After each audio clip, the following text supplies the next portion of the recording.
Jesus is Lord. Jesus is Lord. People, we are gathered here this evening to bless the name of the Lord, our Lord and Savior Jesus Christ.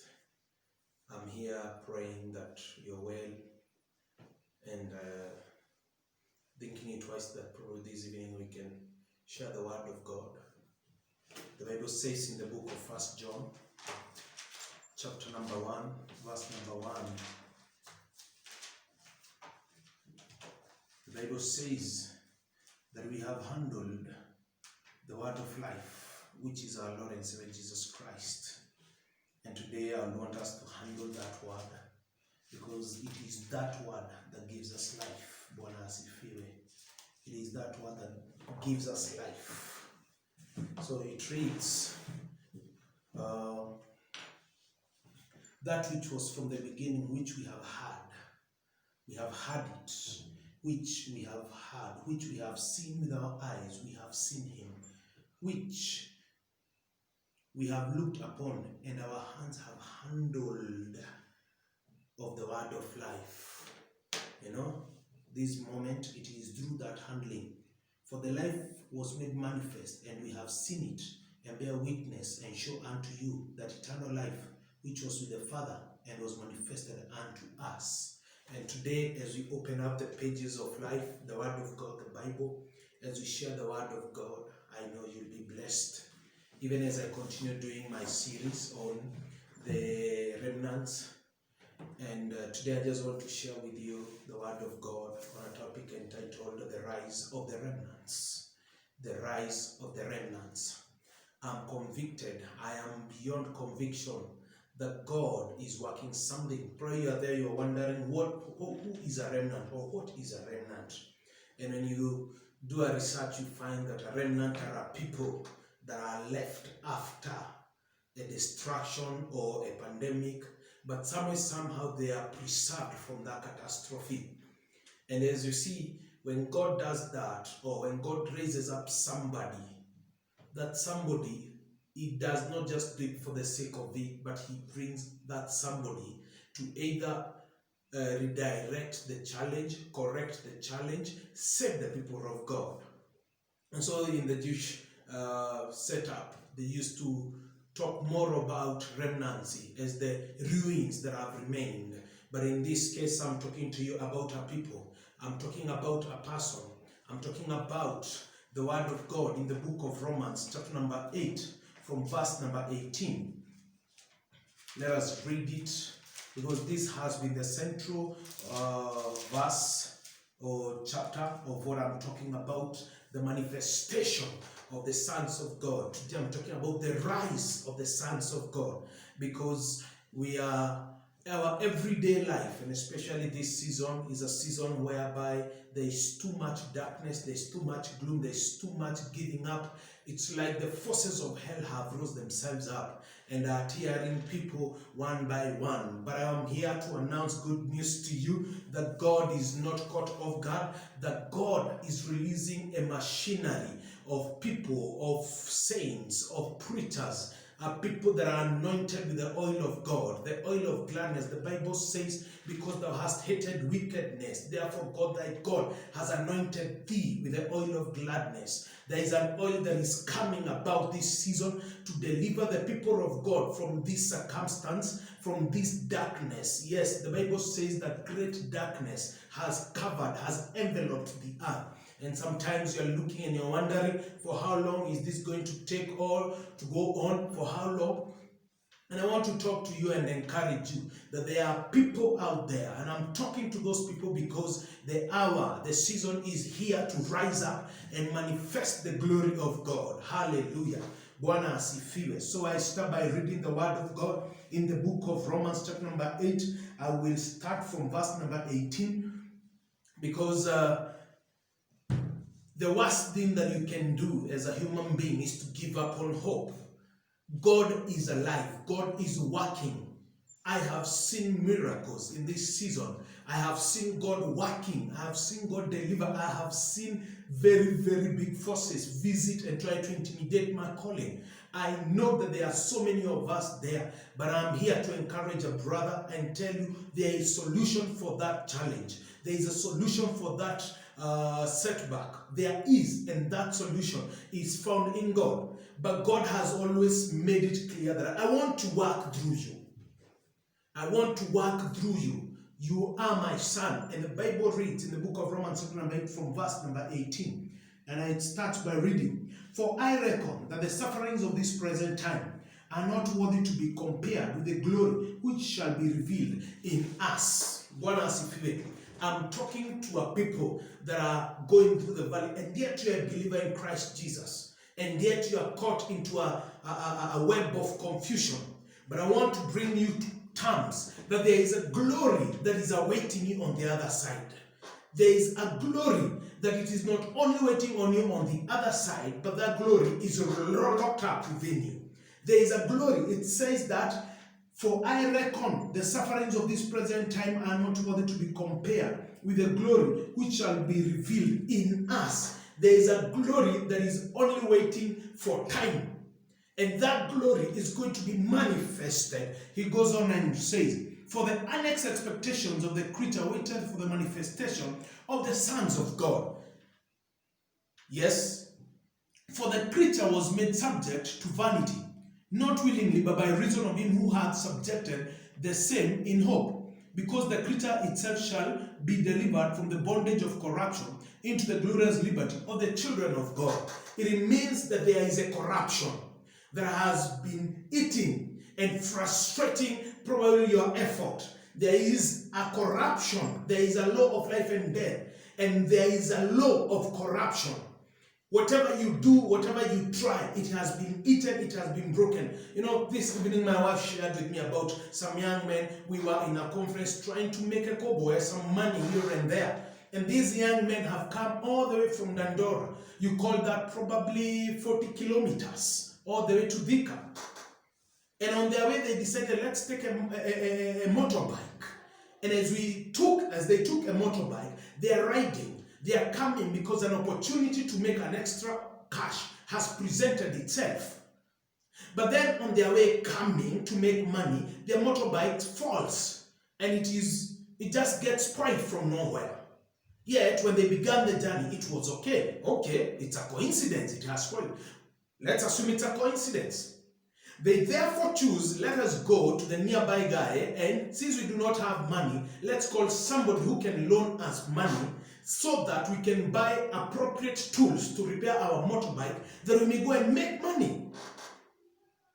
And somebody sends them money. Amen? They are still good people. But when they go to the spare shop, somehow, they buy the wrong spare part. And by the time they've left, they recognize that we bought the wrong part. And yet we have to pay money that we have loaned. And you see, you may call it a coincidence after coincidence after coincidence after coincidence. But I'm telling you, it has nothing to do with coincidence. It has everything to do with corruption. Therefore, the Bible says that the creation itself, even us, as we read right around, it says that we groan that we may be liberated from it, even our bodies, to the glorious freedom of the children of God. So it means that there is a force that has sat upon us. There is a force that has been exacted upon our affairs. How is it that you can fight, pray, you can reserve yourself for God, and yet a time and a season when your productivity is being called forth, you cannot bring nothing. You bring forth nothing. You fight, you labor to bring forth, but nothing is forthcoming. It is because there is a corruption that is seated onto you. And these young men finally, they fought, and they got to the venue. When they got to the venue, they realized that their investment, as they put it on board, that investment hasn't yielded anything. So you look at somebody and he tells you his work is to sell onions. His work is to sell, to carry luggages. And yet that man has nothing to show. And the little that he has to show has been taken like a water carrying flow forth, or running via a stream. So what is happening?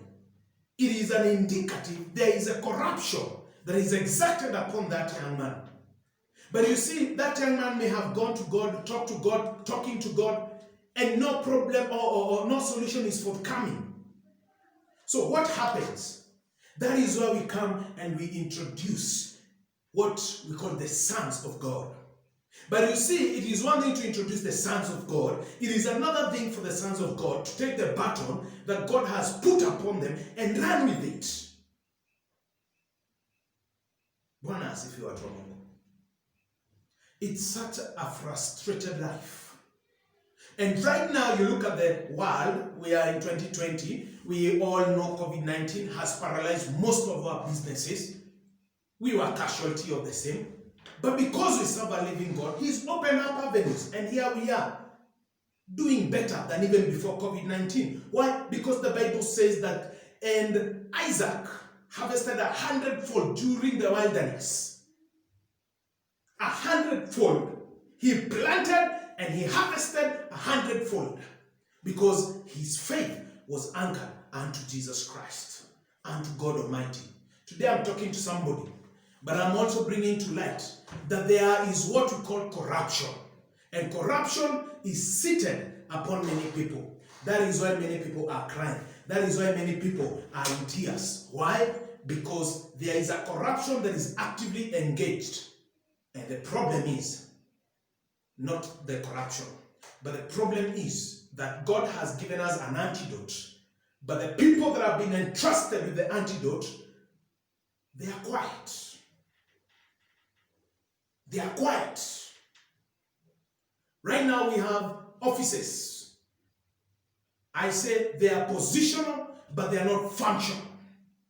Look at the political atmosphere in our country, Kenya.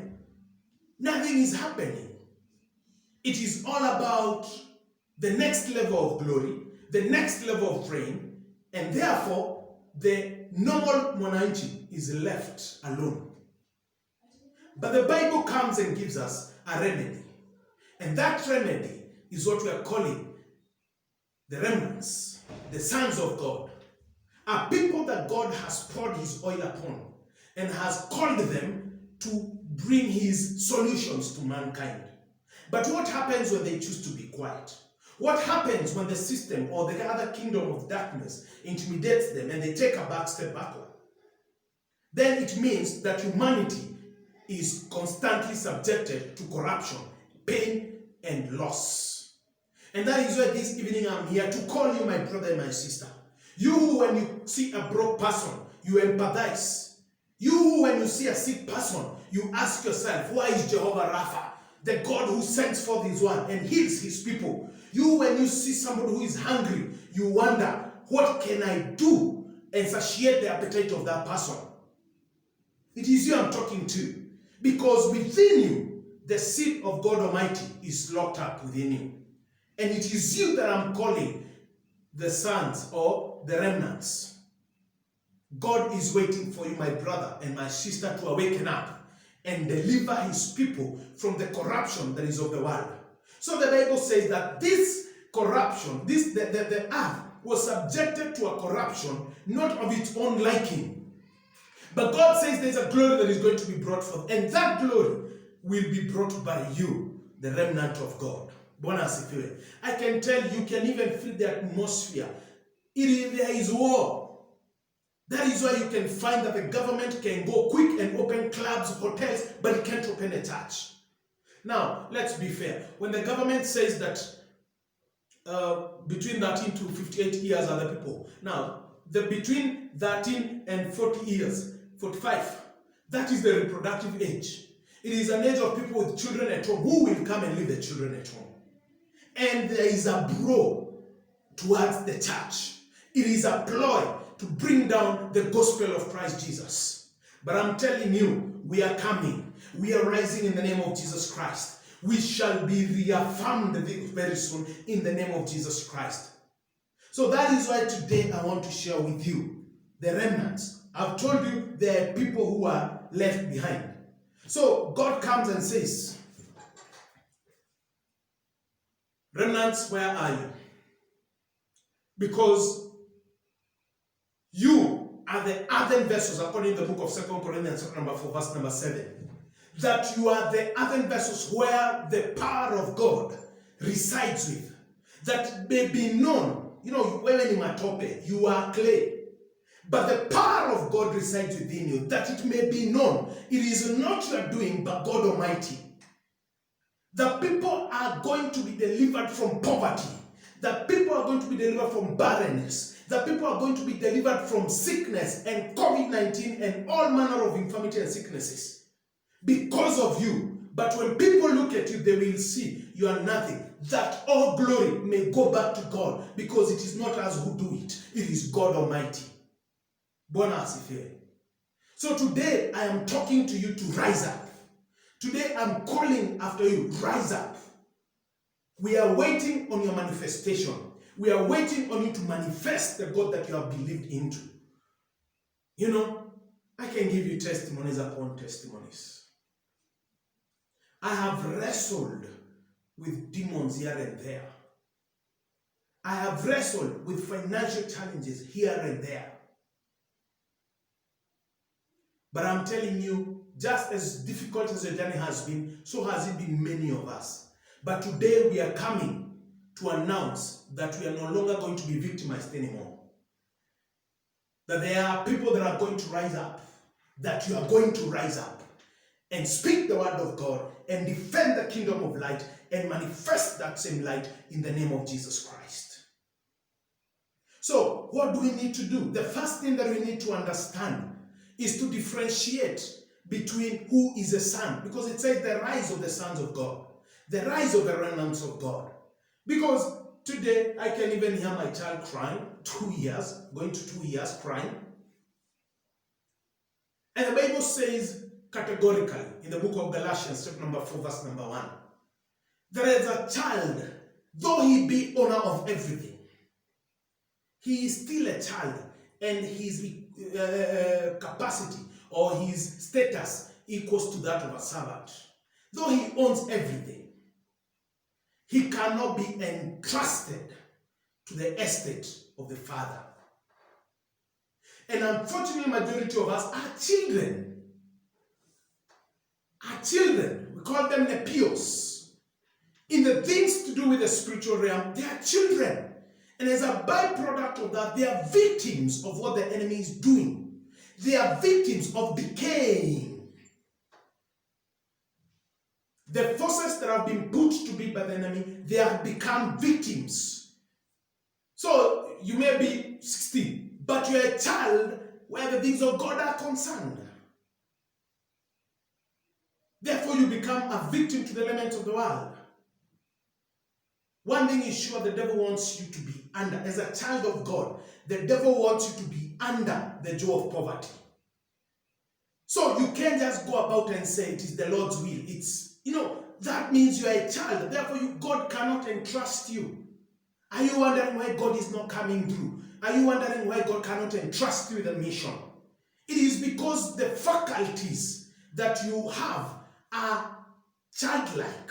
The Bible says as long as one is a child in the spiritual things, he is fed with milk, even in the natural realm.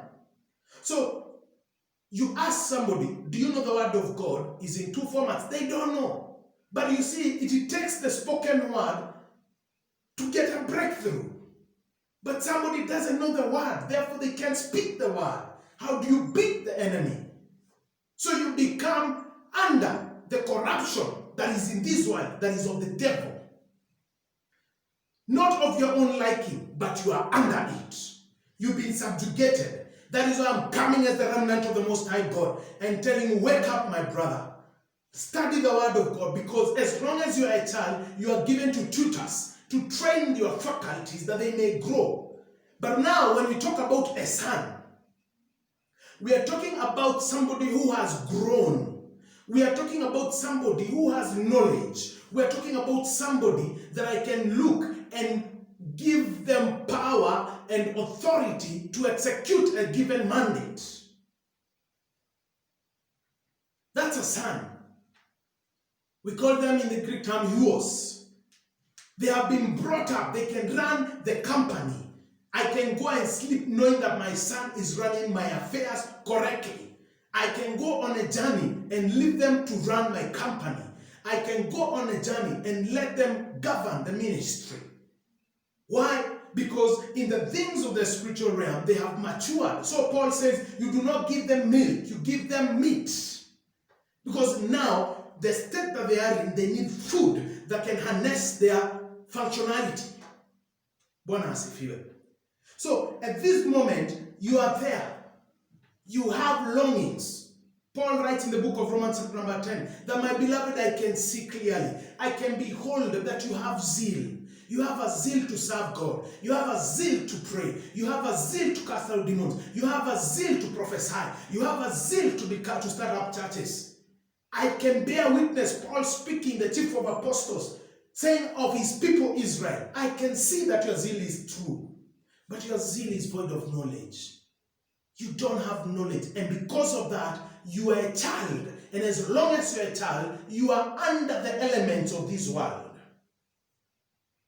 So today I've come, because I know you are there, you have fire for God. But that fire, you need more than fire. Bwana asifiwe. Hallelujah. Hallelujah.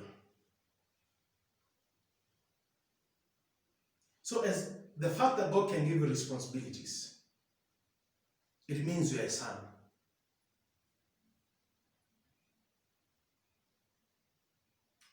So, just to narrow it, who are the people that we can actually look in the Word of God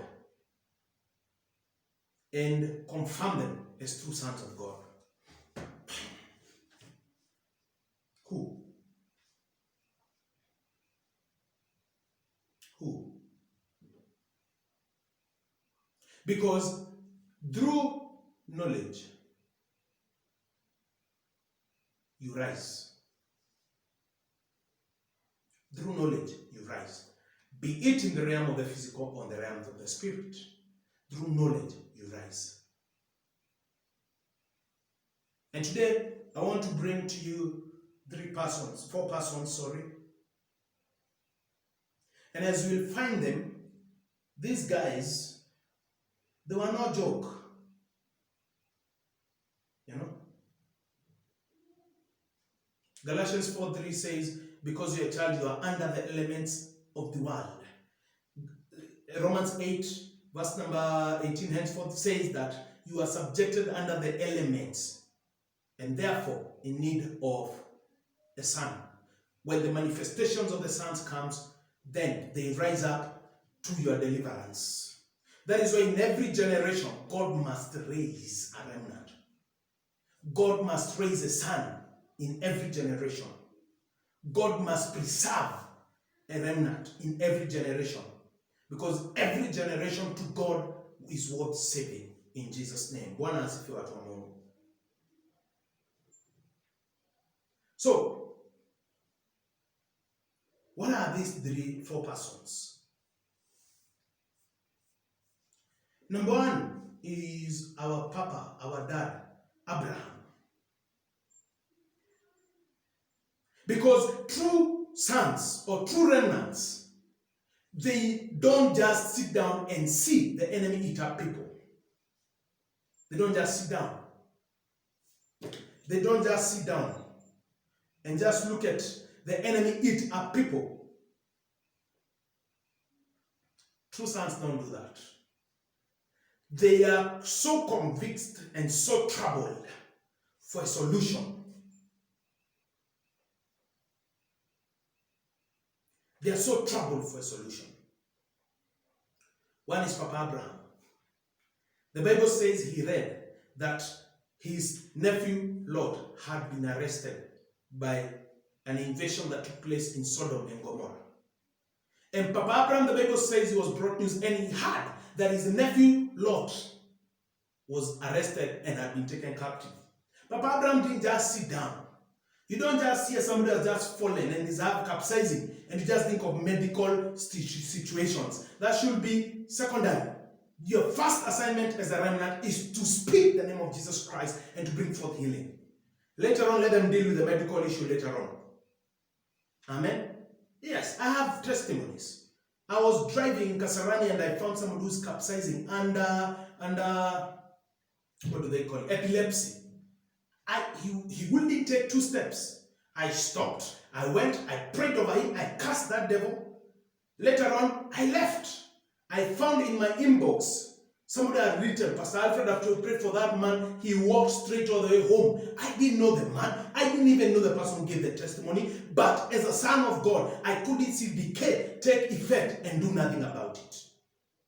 So Papa Abraham woke up with 113 people because he knew his God. For the Bible says there are people who know their God. They shall do exploits. There is a power in you waiting to be revealed once you wake up and rise up. And the Bible says Papa Abraham fought against 5 kings and brought Lot back home with all his possession. Because as a remnant, he couldn't just sit down. And you're not existing in this generation because we are too good. We're existing in this generation because we have an assignment and we have to run and we have to bring light of our Lord and Savior Jesus Christ to a dark world. And Papa Abraham did it and God gave him the victory against 5 kings. What are you doing, my brother? Awaken up. It's a season to rise in Jesus' name. We have David. In the book of 1 Samuel, chapter number 17, verse number 23, he also had Goliath rise up and abuse the armies of the Most High God. And the Bible says he had. And when he had, the next question he asked, what shall be done to a man who shall kill this uncircumcised Philistine? Because no matter how big the magnitude, you know it has nothing to do with you. It has everything to do with God. And he had. So when you see and when you hear, God is speaking to you to do something about it. And before long, David has liberated the entire Israel. Because he was a light amid this darkness. You are a light amid this darkness. What are you doing about it? We have Nehemiah, chapter number 1, from verse number 1 to 4. He asked, and he heard that the walls of Jerusalem were down and the remnant left there were slaves. And the Bible says he took upon himself, he went before the king, he couldn't sleep. I refuse you to sleep as long as the people of God are in bondage. I refuse you to sleep as long as Jesus Christ is talking to you. I refuse you to sleep when the Holy Spirit is prompting you to go. In the name of Jesus Christ. And the Bible says, and Nehemiah took orders and letters from the king. He went through a due process to go and rebuild the wall of Jerusalem. There are people who are waiting your rebuilding. There are people who are waiting your reconstruction. There are people who are waiting for your deliverance. Some women cannot bear children. The key to releasing them is within you. They are waiting on you. Rise up, my brother. Rise up, my sister. Let the light of God shine in the darkness. In the mighty name of Jesus Christ. And finally, we have our Lord and Savior Jesus Christ. The rise of the remnants, the rise of the sons of God. Jesus Christ, in the book of Isaiah, chapter number 6, when prophet Isaiah saw the vision, verse number 32, God asked, who shall go for us? And Jesus Christ stepped forth and said, I will go and save humanity. I will go and deliver them from the grip of sin. I will go and deliver them from the grip of the wicked one. In the Garden of Gethsemane, he almost gave up because it was not an easy task. I'm talking to my brothers there. It may not be an easy task, but you're fit for it. The devil tried to